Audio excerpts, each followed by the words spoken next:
Hi hello నమస్తే welcome to okay TV. ప్రస్తుతం అయితే నేనైతే గాంధీ హాస్పిటల్ అయితే ఉన్నాను. ఇక్కడ ఎవరున్నారు ఏంటి అని అంటే మాత్రం సేవాలాల్ ఫౌండేషన్ నుంచి అయితే సంజు నాయక్ అయితే ఉన్నారు. మరి ఆయనతో మాట్లాడదాం. సో సార్ చెప్పండి, అసలు ఏంటి సిచ్యువేషన్? మీరు లోపల వెళ్ళి ఆ మహిళతో మాట్లాడడం జరిగిందా, గిరిజన మహిళతో? అసలు ఆ మహిళ పరిస్థితి చూస్తే మానవత్వం ఉన్న మనిషి అనేటోడు చెల్లించక తప్పడు. అసలు ఎంత వివక్షత ఉంది అంటే సరే తను మాట్లాడే పరిస్థితి అయితే లేదు, చావు కంచుకున్నది, బతుకుతుందా పాపం ప్రాణం పోతుందా తెలియదు. కానీ ఇంత దారుణమైనటువంటి సిచ్యువేషను ఒక గిరిజన మహిళకు ఆదివాసీ మహిళకు జరిగితే అంటే ఇక్కడ కూడా వివక్షత ఉంటుందా? మహిళలు అంటే మహిళలే కదా, ఏ కులానికి సంబంధించిన మహిళ అయినా మహిళే. ఈ మహిళ మీద జరిగినటువంటి ఈ అఘాయిత్యాన్ని మీద సంపూర్ణ మనసుతోటి స్పందించే నాయకత్వం కానీ పార్టీలు కానీ కరువైనాయి. సమాజం కూడా అసలు ఒక చీడ పురుగును జరిగింది ఈ మహిళలకు, గిరిజన మహిళలకు జరిగింది కదా, అది కామన్లే అనే పద్ధతుల్లో వ్యవహరిస్తురా నాకు అర్థం కావట్లేదు. 5th షెడ్యూల్లో మాకు ఉన్నటువంటి రక్షణ ఎటుపోయింది? ఐటీడీఎఫ్ఓ ఇప్పటిదాకా ఎందుకు రావట్లేదు? గవర్నర్ గారు స్పందించాలి దీని మీద. ముఖ్యమంత్రి గారు హోంశాఖ మంత్రి ఆయన ఎందుకు రాలేదు ఇప్పటిదానిక? వాళ్ళ సైడ్ నుంచి ఆల్రెడీ సీతక్క వచ్చారు కదా. సీతక్క నేను అదే అంటున్నా, గోండు బిడ్డ వచ్చి ₹1,00,000 ఇచ్చినది మాత్రం లక్ష్యం చేరినట్టు కాదు. గోండు బిడ్డ వచ్చి మాకు రక్షణ కల్పించాల్సినటువంటి ఈ సమాజం రక్షించకపోవడంతో జరుగుతున్న దారుణాల మీద అడ్డుకట్ట వేసే ఏం ప్రయత్నం జరుగుతుంది ఈ రాష్ట్ర ప్రభుత్వం? ఒక మంత్రి ఆదివాసీ బిడ్డను పంపించినా కదా చేతి దులుపుకుంటే అయిపోద్దా? ఏం ఆదివాసీ బిడ్డ ఒకవేళ ఎవరైనా వేరే కులాల అమ్మాయిలకు జరిగితే ఆ కుల ప్రతినిధులను పంపిస్తావా నువ్వు? కాదు కదా. ఈ సమాజంలో ఆడవాళ్ళంటే ఆడవాళ్ళే కదా. ఈ ఆడవాళ్ళను జరిగినటువంటి దారుణానికి మీరు స్పందించాల్సిన పద్ధతి ఇదేనా?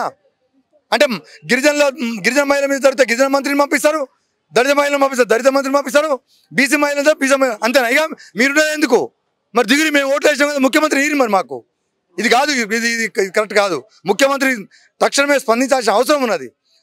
ప్రభుత్వం నుంచి ఏమంటున్నారు అంటే మేము ఆల్రెడీ స్పందించాము, మేము ఒక ₹1,00,000 చెక్ ఇచ్చాము. అది కాకుండా తర్వాత నెక్స్ట్ లా అండ్ ఆర్డర్స్ ప్రకారం వాడికి నిందితుడు ఎవరైతే ఉన్నాడో వాడికి ఎలాంటి శిక్ష ఇవ్వాలో అలాంటి శిక్ష వేస్తామని చెప్పిండ్రు కదా. ఏజెన్సీ ప్రాంతంలో మరో మణిపూర్ కాబోతున్నది ఆదిలాబాద్ జిల్లా. ఇది మంచి పద్ధతి కాదు. సస్యశ్యామలంగా ప్రశాంతంగా ఉన్నటువంటి వాతావరణం. ఇది ఒక మహిళ, ఆదివాసీ మహిళగా జరిగినటువంటి అన్యాయం జరిగింది ఆదివాసీ మహిళలకని ఎవరు మాట్లాడలేదు. హిందూ కులాన్ని, ముస్లిం కులాన్ని, మతాల మధ్యన పంచాయతీని, రాజకీయ లబ్ధిని పొందాలని కొందరు చూస్తున్నారు. ఇది చాలా బాధాకరం. ఇది ప్రభుత్వమే డైవర్ట్ చేస్తున్నట్టుగా మాకు అనిపిస్తున్నది. లేకపోతే ముఖ్యమంత్రి గారు వచ్చి స్పందించి దాని మీద వారు ఇచ్చే భరోసా ఎంత గొప్పగా ఉంటుంది. అంటే ముఖ్యమంత్రికి 1,00,000 పనులు ఉంటాయి, అందులో ఇదొకటి. ఇది చాలా చిన్నదా? అంటే మహిళల మీద ఏం జరిగినా చాలా చిన్నగా అనిపిస్తుందా ముఖ్యమంత్రికి?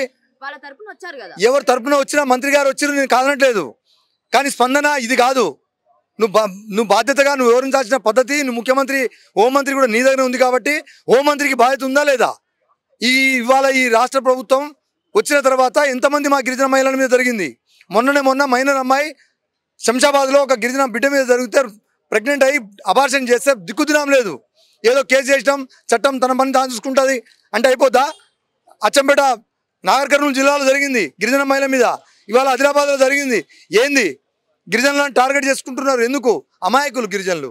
వీళ్ళని ఎటనైనా లొంగ తీసుకోవచ్చు. అమాయక గిరిజనుల్ని మనం మాయమాటలు చెప్పి ఏ రకంగా మోసం చేయొచ్చు అనే కుట్ర ఉన్నది. అసలు వాళ్ళ భావజాలం ఉన్నటువంటి దాన్ని చంపాలి.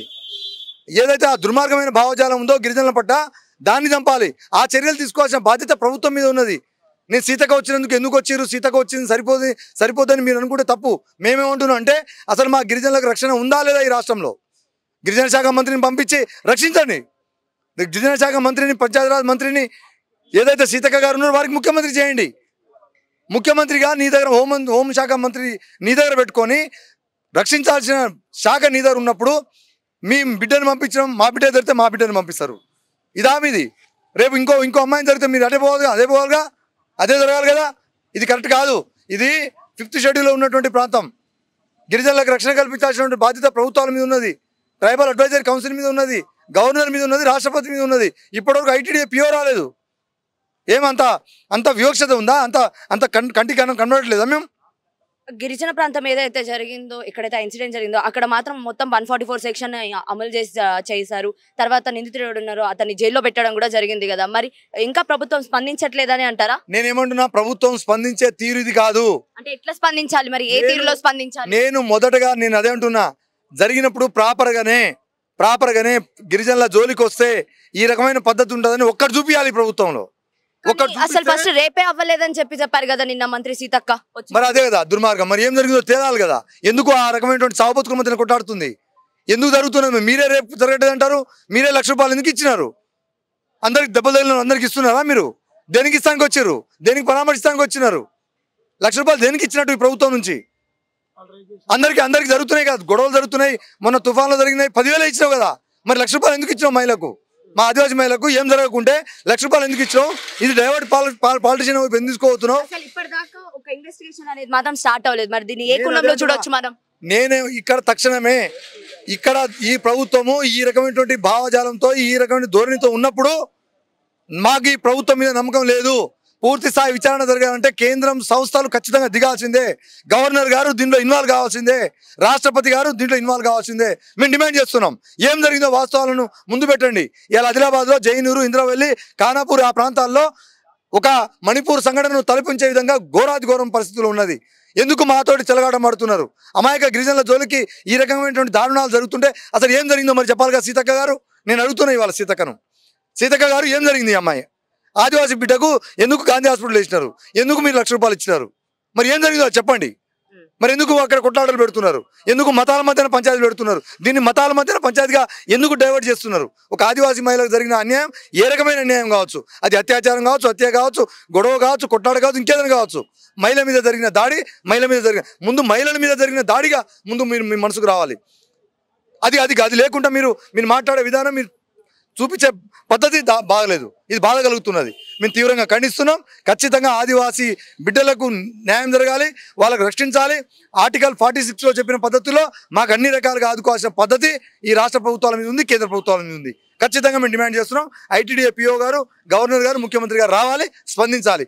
ఏం జరిగిందో వాస్తవాలు చెప్పాలి. అక్కడ లా అండ్ ఆర్డర్ సమస్య శాంతి భద్రతలను కాపాడాలి, వాళ్ళ బాధ్యత. ఇది మా డిమాండ్.